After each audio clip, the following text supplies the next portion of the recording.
Okay, Lakers versus Oklahoma City. Lakers lose, I don't know, by 15 or something. But I'll put it like this. This was the next best thing, maybe even better than beating Oklahoma City. The game lasted from the start until Luka got ejected. Period. That's as long as the game lasted. I understand that technically speaking, the game went 48 minutes and Oklahoma City won, and Oklahoma City gets a notch in the win column and the Lakers get a notch in the loss column. I get that. With that being said, most people, including Oklahoma City, in my opinion, walk away from that game thinking the Lakers are the better team. You see, the Lakers could have won that game, and people may not walk away saying the Lakers are the better team. The way this happened to unfold, and ideally, I wish the Lakers won the game, right? But in my opinion, mentally, right, in the mental matchup, the Lakers, this was probably more effective than if the Lakers had won. Because, look, the only thing the Lakers could have done to make this better, in my opinion, was after Luka got ejected. At some point, LeBron gets ejected, and Austin gets ejected, and JJ gets ejected, and they say, hey, F it. You guys, if you, the refs, want to have that big an impact on this big a game at this juncture of the season, go for it. Make it about you. Go for it. That's the one thing, especially in light of how the game turned out, which is the Lakers lost. That is the one thing that I wish that they would have done. I wish they would have made a big point to the NBA, to the referees, and kind of to Oklahoma City. That, look, you guys got this because they gave it to you. Now, I am not one to talk about the refs. I have made 12 or 13 other videos, and you will not hear me mention the refs. I don't do that. But in a situation like this, there are exceptions to every rule. And the exception to the rule was tonight. The referee should have... Look, man. The referee is somewhat of a power figure. A figure of authority. And when you talk about referees, police, anyone, a security guard, right? Sometimes you just need to say, yo, I was wrong. I blew the whistle in error. I misunderstood what happened. I retract that technical foul. That's what that referee should have done. But we just so happen to live in society where cops are right until they're wrong. Right? Cops are right until, and in a sense, the referee is the cop on the court. Right? I'm speaking to how authority is handled in the United States. Right? So, they are the authority figure and they just can't do it. They can't bring themselves to do it. We all know it. We all see it. And they just can't bring themselves to do it. Because they know at the end of the day, we all want to give them the benefit of the doubt. And unless it is super, super egregious, nothing's going to happen to this referee. He'll go and ref another game, and knowing that he may have had a hand in sending the Lakers from the eighth seed to the play-in. Right? That's what was at stake, correct? And this referee will walk away with nothing. And that's a problem. And really, it just speaks to authority. It's bigger than the NBA. It speaks to authority in the United States. When authority is wrong, authority never has to admit they're wrong. They never have to go back and right those wrongs. They just continue to function, and society continues to back them as if, they are inherently right. They're not. And that was on full display last night. And it cost the Lakers. I don't know that it cost the Lakers the game. I don't know that the Lakers win that game. I know what I do think is Luka had a heater in him. Luka was 7 for 15. That dude had a heater in him. He had a heater in him that could have put the game all over for the Lakers.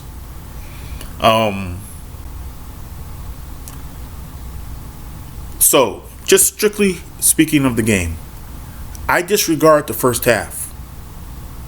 The Lakers were shooting at a 3-point record pace in the first half, like they did the last game. Now, is it a coincidence that they did that 2 times in a row against Oklahoma City? No, I don't think it is. I just think generally the Lakers won't shoot nearly that good. Right? So, and this is the other thing that people need to recognize. What the Lakers did in the first half, I was discouraged by. I was telling my son, I said, they're going to lose this game. Because the way they're playing, 3-pointers are too easy to get. So, when you come out and you're shooting 3-pointers and you're making them, it's not a problem. Except, what was the nature of the 3-pointer you shot? Was it a good shot? Was it a bad shot? Did it touch the other player's hands? Or did you come down and pull it and make it? So what I saw in the first half was, and I was listening to the Oklahoma City telecast, and the amount of times the broadcasters said 3-pointer, 3-point shot was ridiculous. And I know that style of play is not sustainable. And my worry was that the Lakers were, again, record pace for 3-pointers in the first half, but that wasn't going to last. We all know that's not going to last. Well, when you cool down, what kind of offense are you going to go into? Can you go into another kind of offense, or are you kind of set into that 3-point way of thinking, right? And that was my fear. Now, this is my encouragement. The Lakers did that in the first half of the first game they played against Oklahoma City. They were on a record-breaking pace in the second half. In the first half of the second game they played against Oklahoma City. And each time when that ended and the game slowed down, the Lakers commenced to whoop Oklahoma City's ass. That's what happened. Right? And the reason why we should all be encouraged by that is playoff basketball. What you saw in the second half of the first game and the second half of last night's game was playoff basketball. You see, everyone yells 3-pointer, 3-pointer, 3-pointer. We got to get some 3-point shooters, right? Wait till the playoffs start. The game is not like that anymore. The game was like that, in my opinion, for one team, the Golden State Warriors, who were built to do that. But even they had their numbers come down and the volume of 3-point shots come down. And the playoffs start. The game that you saw in the first half of both games against Oklahoma City is going to be done. The game you're going to see is the second half of both games against Oklahoma City. So, I believe in the first half, the Lakers were trailing by 3. In the first game, the Lakers were trailing by 3 at the half. And in this game, they were trailing by 10 at the half. When playoff basketball started in the second half, the Lakers commenced to whoop Oklahoma City's ass. Period, point blank. And that's what's encouraging, right? When all the easy threes ended, what was the result? The result was, which is why I think that the way the Lakers lost actually did more to the psyche of Oklahoma City than if they'd actually technically won the game. Right? What we saw in the second half was a team that was obviously better than the other. That's what you see. And I think Oklahoma City knows it. The other thing I'll say is, I saw J.J. Redick. He played Jackson Hayes 27 minutes last night. And he is not above playing Jackson Hayes 12, 15. Jackson Hayes, his value was on full display.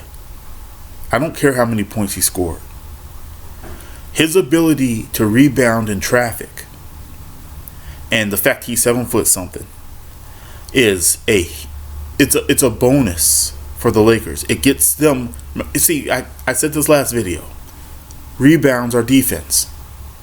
Why are they defense? Because it keeps the other team off of offense. It's like the beginning spot of defense is defensive and offensive rebounding. If you have the ball, 3 minutes left, 2-point game, you have the ball and you shoot, and one of your guys gets an offensive rebound, that's defense. Why? Because is the other team going back? Are they going down court to score on you? No. Literally, the beginning of defense is rebounding. And that guy has a knack for rebounding in traffic.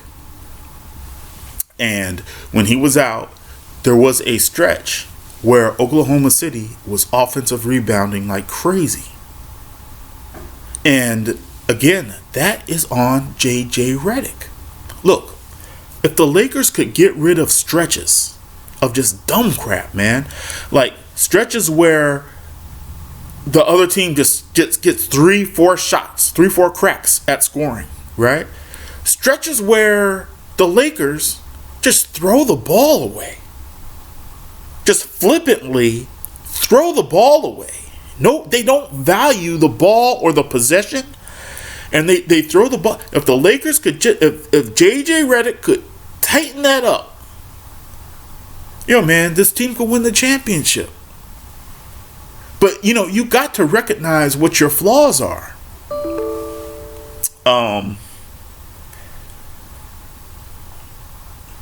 Dorian Finney-Smith is starting to become consistent.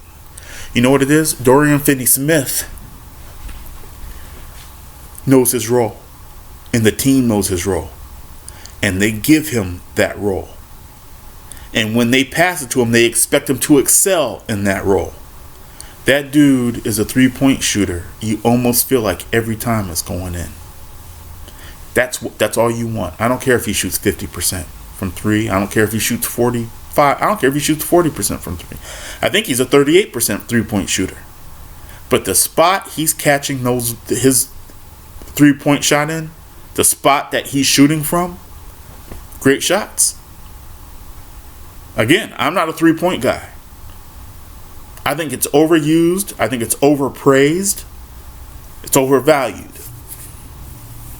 But when you get a player who's catching it in the right spot, wide open, it's not. That's just a great shot. He's taking them, and he's making them to the point that you believe that he's going to make it every time he shoots it. That's what you want. That changes the game. So good on him. He played well. LeBron, man. That guy, second best player ever, in my opinion, after Magic Johnson. But that guy, man, he does things at least 3 or 4 times a game that he does not need to do. It's like, yo, man, you're doing too much. You don't need to do that much. That turnaround jumper from 20 feet, you make it every now and again, and the crowd goes ooh and ah, right? But nah, man. Tighten your shit up, man. You don't need to do that. You know? I'd rather somebody, Luka or JJ Redick, I'm sorry, Luka or Austin Reeves, take a shot from 3 off the dribble or something. That turnaround jumper ain't it, man. Not from not from that far away. Come on, man. He goes through stretches where the dude just is so careless with the ball. I mean, dude, I'm watching Oklahoma City play. They don't have stretches like that. I mean, if the Lakers ever just tighten that up, which is partially why I'm glad they played the game last night, because they need to work on tightening that up. But yeah, man, you tighten that up, man, and you're going to be really hard to beat. Luka, I think he had 17 shots. He was 45-50% up into his ejection. I really would have liked to see him, LeBron, and Austin take over a game and work on that, because they have a part of them wants to go, okay, it's my turn now. Okay, I'm going to go again. Okay, now you go. Okay, now you go. You could go. You know what I mean? And really what they have to understand is that they have to execute. And I don't call one guy touching the ball on a possession, dribble, and then he shoots the ball. I don't call that execution. The Lakers will need to work on crunch time execution. Yesterday, crunch time started in the fourth quarter. That was crunch time. There are games in which the whole freaking quarter is crunch time, and there are games where the last 2 minutes is crunch time. There are games where it feels like the whole freaking game is crunch time. Last night, crunch time started around the beginning of the fourth quarter, and the Lakers were out executing Oklahoma City. That's why, even if the Lakers lost, it felt like they won. Right? Luka, if you assume, because this is the way I'm taking it, the game lasted until Luka Doncic got ejected.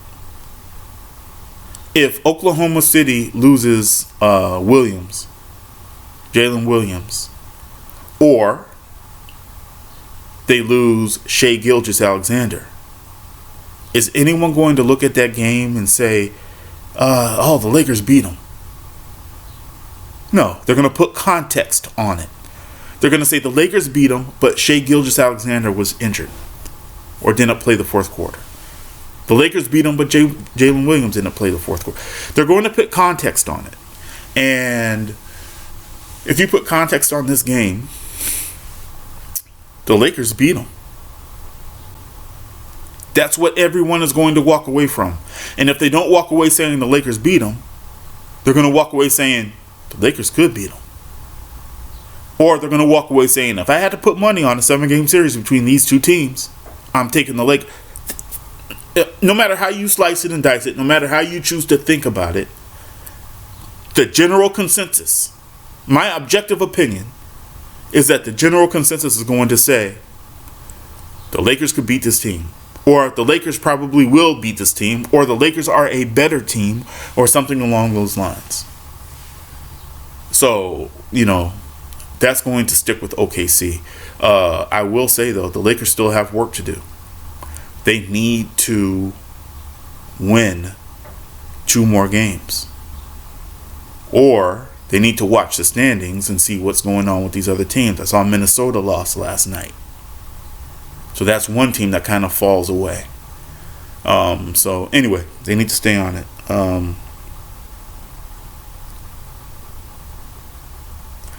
Jared Vanderbilt. Man, that dude is worth his weight in gold. The other day I said Dalton Connect is the best player on our bench.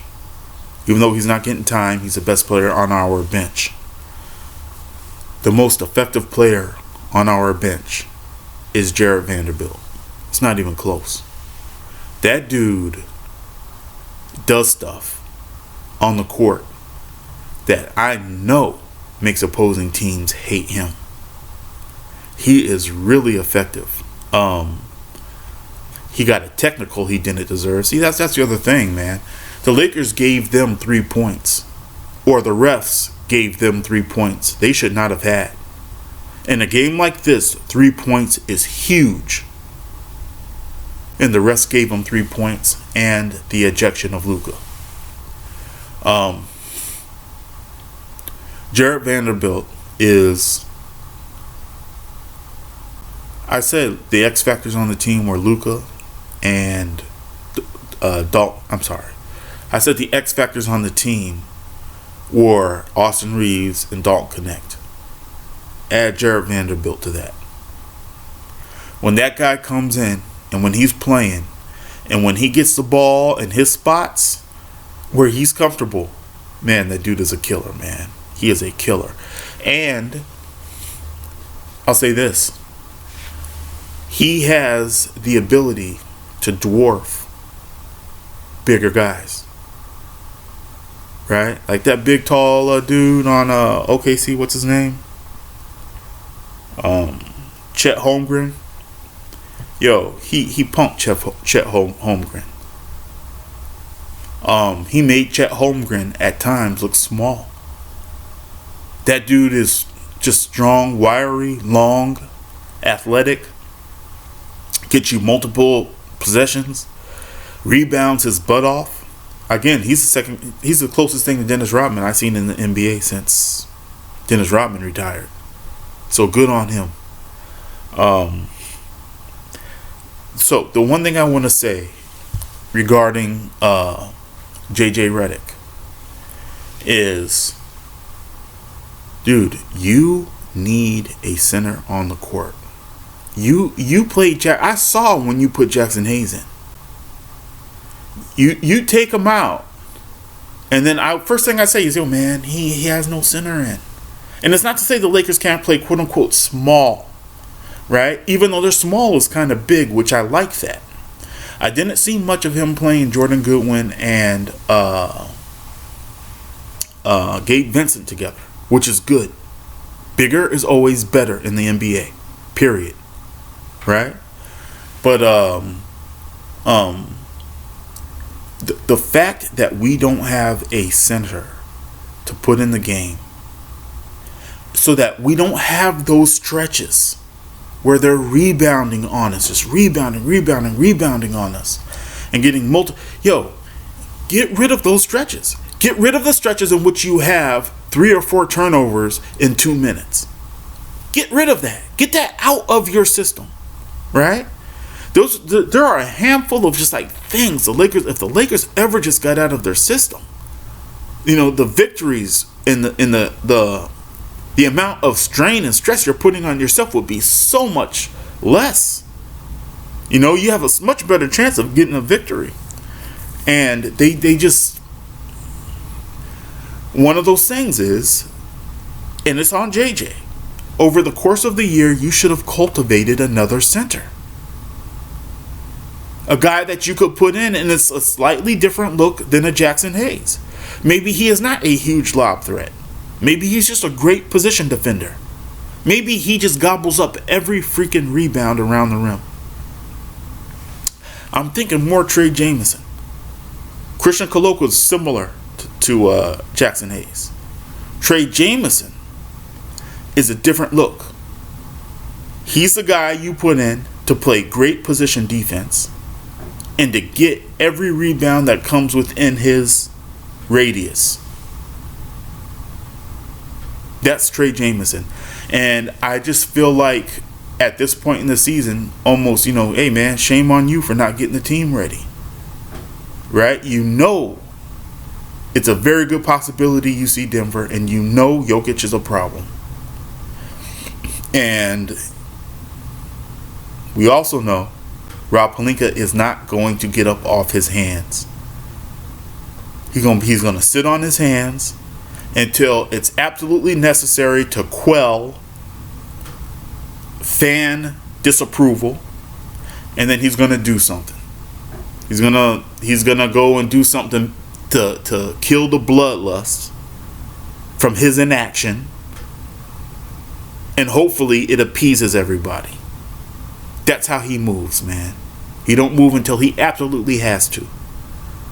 But so it was on JJ Redick to find and cultivate a center, and I don't think he did that, and I think it's going to hurt us in the playoffs. But look, I've gone on long enough. The Lakers lost the game. They still got work to do. Play all your players until you have the third seed secured. And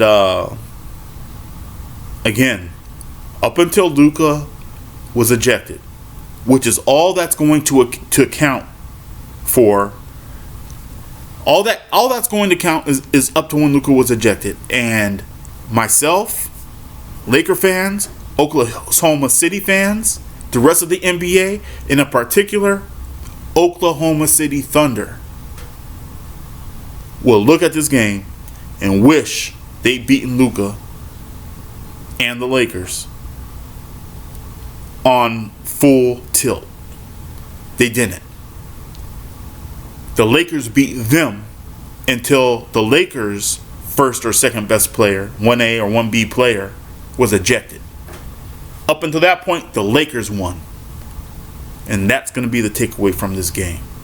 And it's going to be something that is going to be a part of the Oklahoma City Thunder from now until the end of this year, whenever that is. Anyway, Lakers play tonight. I might do a prediction video. And like and subscribe a little about the channel. I've been a Laker fan since like 1982, 83, 84, something like that. Watched a lot of basketball, and I just noticed I have opinions that they're not big and loud and boisterous. I don't do all of that. But I have opinions that are mine and somewhat unique in different places, similar in different places too. But I have a very raw view of basketball, old school somewhat, and I recognize that for all the talk people make about the new NBA and all this other stuff, when the playoffs start, it goes right back to the 80s and 90s.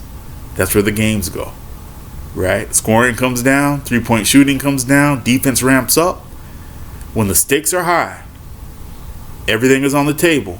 It goes right back to what I grew up on every year.